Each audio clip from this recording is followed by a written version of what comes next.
Yes. Hello, Czech Republic. Czech Republic, Czechoslovakia. Yes? Yeah. It's okay? Okay. It's really difficult to have an intelligent conversation today because no one's basing anything on truth. Everything is based on a mountain of lies that's rotten to the core with worms and insects and pretending that there's something relevant and truthful about it, and there's not. Nothing is true. So I don't know why I got off on that, but it's a constant recurring theme in my brain.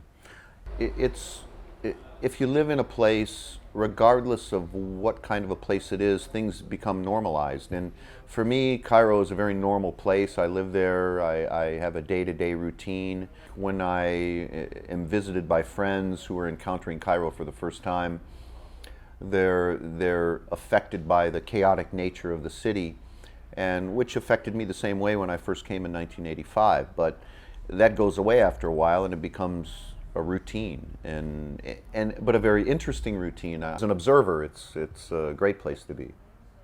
Just seeing human nature in blooming in all of its regalia. You know. Could you be more specific? Well, yeah. I mean, you can. You know, I could talk about specific things, but let's just say that there's more personal freedom in a place like Egypt on a day-to-day street level than there is in the West, because things are obedient in the West. Everyone's been sort of pushed down and ground down to be very obedient. I can't cross the street here, I might get a ticket. I can't drive like this, the police might pull me over. I can't say this because it might be politically incorrect.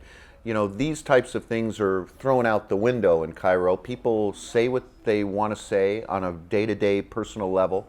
They do what they want to do. They navigate the streets. They navigate around physically in a different way. They take the shortest route. Well, everywhere in the West is now much more politically correct, and this is something that I really appreciate, that there is a brutal honesty about the way people think. And for example, I have a wandering eye, and that's why I'm wearing sunglasses. My wandering eye moves around, and this eye looks straight, and this one's lazy, so it moves.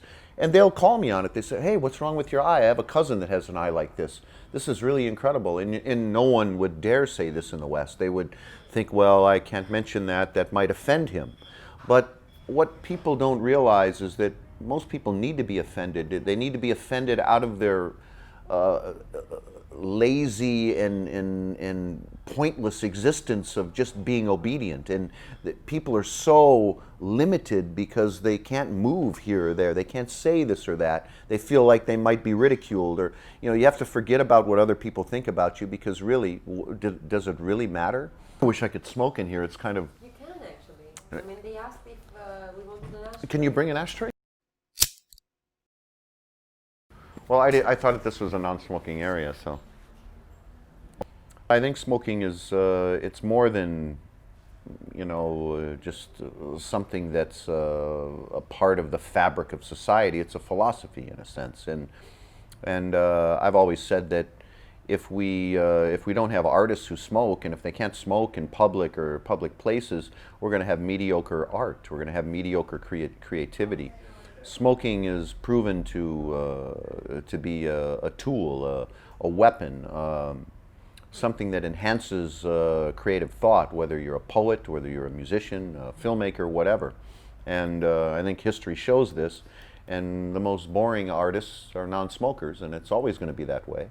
And there are very, very few exceptions. If you ever need some sort of indication that smoking is okay for you, you can always just turn to the Chinese, who always seem to support smoking in a multitude of ways. And there are many texts written by Chinese writers that state many health benefits from smoking. And with 1.5 billion people, or however many, a large percentage of the world's population, you can't ignore that. These days in the States, you can go to a show to see 2 or 3 groups play, artists performing music, and it seems that everyone is outside smoking during the first 2 acts, when we really should be inside supporting them. They're the younger groups, the newer groups that are opening up for the headlining group. It's really pathetic how smoking has been sort of become the bastard child of the world.